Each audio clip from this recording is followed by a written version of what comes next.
Thank you. Thank you. I like not knowing what's going to happen. I like making memories. Sometimes I do all this crazy around my colleagues just so that they can tell their friends I did it. But rather than talk about myself, just briefly, I want to just talk about my genre.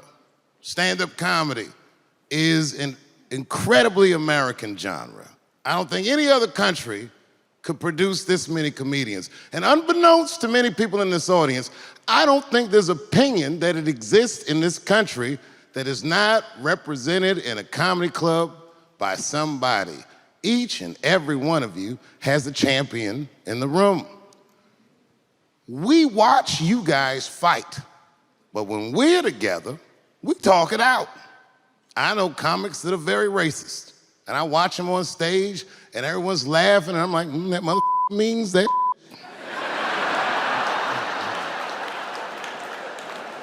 Don't get mad at them, don't hate them. We go upstairs and have a beer, and sometimes I even appreciate the artistry that they paint their racist opinions with.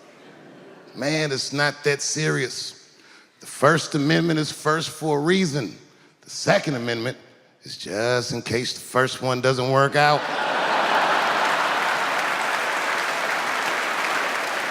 We gotta let some air out of the ball, man. The country's getting a little tight. It doesn't feel like it's ever felt in my lifetime. So tonight, I am honored that my colleagues are here in comedy and in music.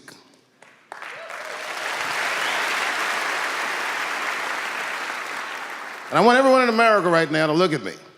Look at me smoking indoors.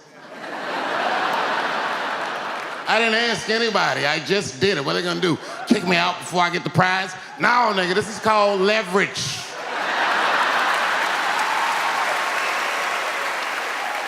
The thing that I liked best about tonight was that I saw so many people from different parts of my life, like friends that I grew up with here in DC, friends of mine from Ohio then and now, friends of mine from comedy clubs, all the musicians that blew my mind. You guys have no idea how you inspired me.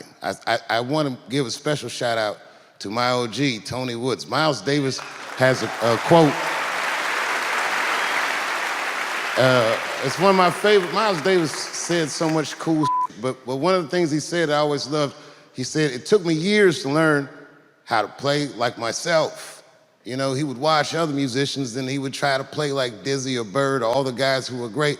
Tony Woods was my Dizzy and Bird if I was a Miles. I was trying to play like you. You were the first person I ever saw do it absolutely right. You were fearless, and you told the truth. There's something so true about this genre, when done correctly, that I will fight anybody that gets a true practitioner of this art form's way, because I know you're wrong. This is the truth, and you are obstructing it. I'm not talking about the content, I'm talking about the art form. Do you understand? Do we have an agreement? And what I really wanted to say tonight, and I'm glad I get the platform to do it, I'm gay. I am gay, and I can't wait to see what this does for my career, being gay like this. So many special shout outs. One of the main architects of the comeback of the century, my brother and my mentor, the mighty Stan Lathan. I never dreamed that I would be able to work with someone as great as you. These last 5 specials, straight fire. I wouldn't want to do another special with anybody else but you. So eat your mother vegetables and live as long as you can, because we doing a few more of these bitches. Neil Brennan, your speech made me cry, because it reminded me of all those hard days of work and all that money I never got for it. The other real special shout out I gotta make, because none of this would have been possible on any level without this person, is my mother. Mom. My mother. Mom. You have no idea what I put this woman through. If you had just given birth to me, that would have been more than enough. But the fact that she raised me and raised me well, we had a real oral tradition in our house. I knew the word griot when I was a little boy. A griot was a person in Africa who was charged with keeping the stories of the village. Everyone would tell a griot the stories and they would remember them all so that they could tell future generations. And when they got old, they'd tell them to someone else. And they say in Africa, when a griot dies, it's like a library was burnt down. And my mother used to tell me, before I ever thought about doing comedy, she said, you should be a griot. And she'd fill me with every story of black life. You know, she's educated in African-American studies, and she would let me understand the context that I was being raised in, that I'm being raised in a hostile environment that I have to tame. By the time I was 14 years old, I was in nightclubs, mastering an adult world. It was terrifying. Crack epidemic was going on, and my mother would hear gunshots outside and be scared to death. Maybe it's my son. But early in my career, if you remember, Mom, you used to sit in the club with me. She'd do a full day of work. You'd be back there falling asleep, just waiting for me to go on. She would watch my show every night. Do you know how long that car ride is home?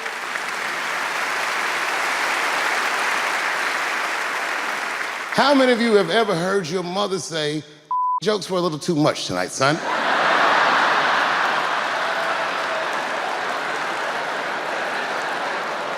I was a soft kid. I was sensitive, I'd cry easy, and I would be scared to fist fight. And my mother used to tell me this thing, I don't even know if you remember, but you said this to me more than once. You said, son, sometimes you have to be a lion so you can be the lamb you really are. I talk this like a lion. I'm not afraid of any of you. When it comes word to word, I will gab with the best of them, just so I can chill and be me. And that's why I love my art form, because I understand every practitioner of it. Whether I agree with them or not, I know where they're coming from. They want to be heard. They got something to say. There's something they notice. They just want to be understood. Love this genre. It saved my life. So tonight, Mom, I would like to honor you in a very special way that I cannot do on my own. But because now I'm a man with great and influential friends, I'd like to ask my man Thundercat to come out on the stage. Thundercat, the Mighty Most Def. Washington, D.C., thank you very much for giving me a home and a place to start. Today is officially Dave Chappelle Day in Washington, D.C. The mayor declared it last night. So, in the future, on Dave Chappelle Day, I ask everyone who wishes to celebrate it to make one incredible memory for themselves and or somebody else. Thank you very much. Good night.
Excellent work.